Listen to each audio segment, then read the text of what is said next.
சபரிமலை ஐயப்பன் கோயில் ஒரு ஐயனார் கோயில்னா உங்களால் நம்ப முடியுதா?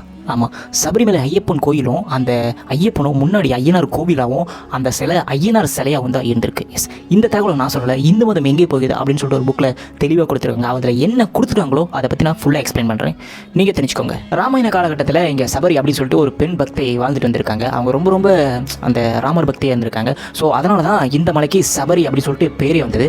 அதுக்கப்புறமா இங்கே இருக்க அந்த கேரள மேற்கு தொடர்ச்சியில் இருக்கிற மலைவாழ் மக்கள் இருக்காங்க பார்த்தீங்களா, அவங்க இங்கே ஒரு ஐயனார் சாமியை செஞ்சு வழிபட்டு வந்திருக்காங்க. அந்த சாமியை வந்து தங்கத்தால் செஞ்சு வழிபட்டு வந்திருக்காங்க. அதுக்கப்புறம் இங்கே ஒரு மன்னர் இருந்திருக்காரு, செல்கலு குட்டுவன் சொல்லிட்டு அந்த சேர மன்னரோட பேர். அவர் என்ன பண்ணியிருக்காருன்னா, இந்த கடவுளுக்கு மாமிச உணவை படைச்சிருக்காரு. அதாவது ஐயப்பனுக்கு மாமிச உணவு நம்ம இப்போ படைக்க மாட்டோம், எப்போவுமே படைக்க மாட்டோம்.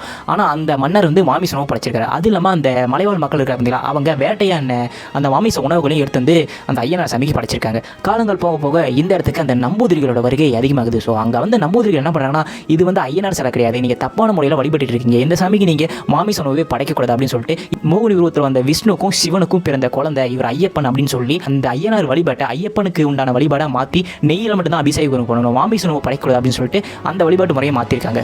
அது மட்டும் இல்லாமல் அந்த காலத்தில் அந்த மலையை வந்து ஐரை மலை அப்படின்னு வச்சுருக்காங்க. காரணம் என்னன்னா, அந்த இடத்துல ஐயப்பன் கோவில் இருந்ததாகவும் அந்த ஐயப்பனை கூப்பிட்ற மாதிரி அந்த மலையை ஐயனார் மலை, அது வந்து ஐரை மலை அப்படின்னு கூப்பிட்டுருக்காங்க.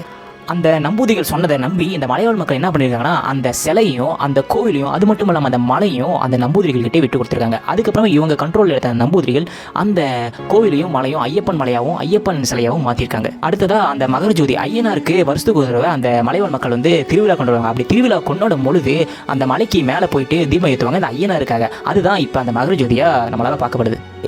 இந்த மகரஜோதி வந்து பொய் அப்படின்னு நிரூபிக்கிறதுக்காக ஒரு பத்திரிகை போயிட்டு அந்த இடத்துல போய் தொலைவி அங்கே இருக்கிற ரிசர்ச் பண்ணி கண்டுபிடிச்சிருக்காங்க, இது வந்து ஒரு பொய்யான மகரஜோதி, இது வந்து மக்களால் ஏற்றப்படுற ஒரு மகரஜோதி அப்படின்னு கண்டுபிடிச்சிருக்காங்க. அந்த பத்திரிகை பேரை நான் சொல்ல விரும்பல. இப்போ நான் சொன்ன தகவல்கள் முழுக்க எல்லாமே அந்த இந்து மதம் எங்கே போகிறதுங்க புக்கில் இருந்து எடுக்கப்பட்ட தகவல் தான். ஸோ உங்களுக்கு ஏதாவது டவுட் இருந்துச்சுன்னா அந்த புக்கை பார்த்து படித்து தெரிஞ்சுக்கோங்க.